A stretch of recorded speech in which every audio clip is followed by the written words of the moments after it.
I would say the biggest thing is making sure that when you start, you really establish how genuinely interested you are in the position. Like, this is what I wanted. This was my top pick. There comes a point where you develop an expertise that they're going to be like, Ken, what do you think about this area? What do you see as the trends?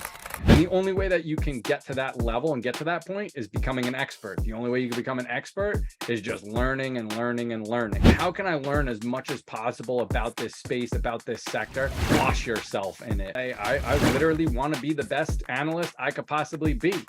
What should I do? What should I read? Where should I go? Who should I talk to? Ask to go to meetings with them.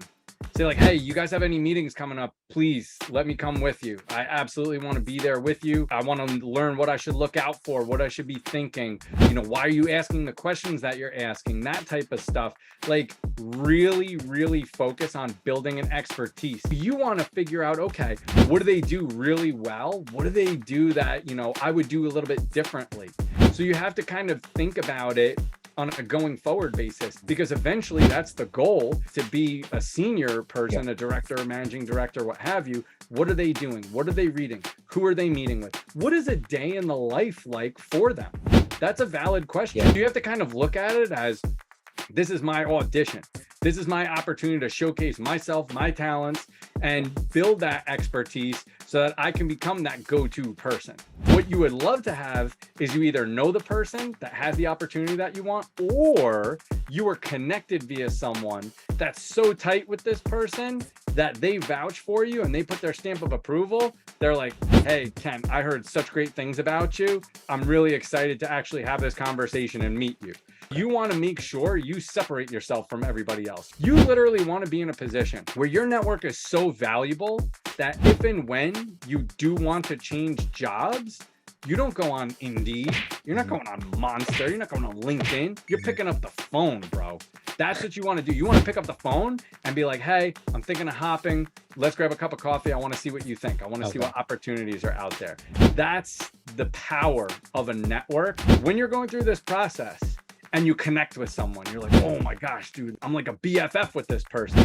What you want to do is you want to say, hey, I have a quick favor to ask. Like, we totally connect and get along. Do you know like 2 or 3 other people that are in your network that I could connect with? I would be like super grateful for that. If you were to reach out to this random person and just say, hey, my name's Ken.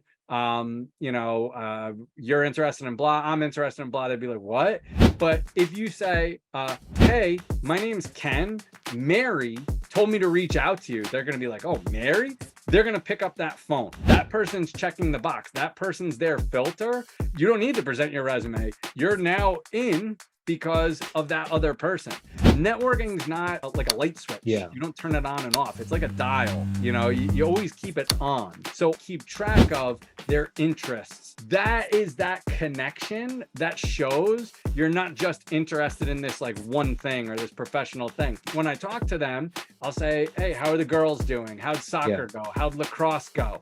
And they're going to spend 10, 15 minutes. Oh yeah, this, that, and the other thing. But now it's like, I want to talk to you. Go to conferences. There's conferences all the time. And they're going to say, oh yeah, I'm going to the blah, blah, blah conference. Just say, could I come too? Could I come with you? That stuff is huge. Think about this. How long would it take you to build a network of 100 people? Realistically, it's going to take weeks, probably months. Just being realistic. You can do that in a weekend at a conference.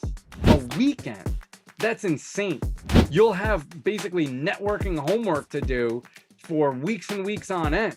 And you could just blast it out. You could have the same email that you sent to everybody. Hey, really great meeting at the conference. Love to catch up. And now you have people that are all throughout the country, all throughout the world in some cases. So now it's like, oh my gosh, I'm going to London for vacation. I'd love to connect. Then when they come to like New York City, they're going to reach out to, hey dude, you're not going to believe it. I'm in your backyard. Let's hang out. Let's catch up. Da, da, da, da. That way you start developing that connection outside of just work, job, etc. I can't think of one negative to having an awesome network. You want to be a person that gets presented with opportunities. You want to be the person that's like, I had these 3 really great opportunities. Now you're not competing with other people. It's you versus yourself. That's a win-win situation always, because then you can figure out, okay, what's optimal. The people that I know that are the most successful have tipped the scales so that they're the ones that are in control of their career, of their life, of that process. And the only way to do that is by building a solid network, period.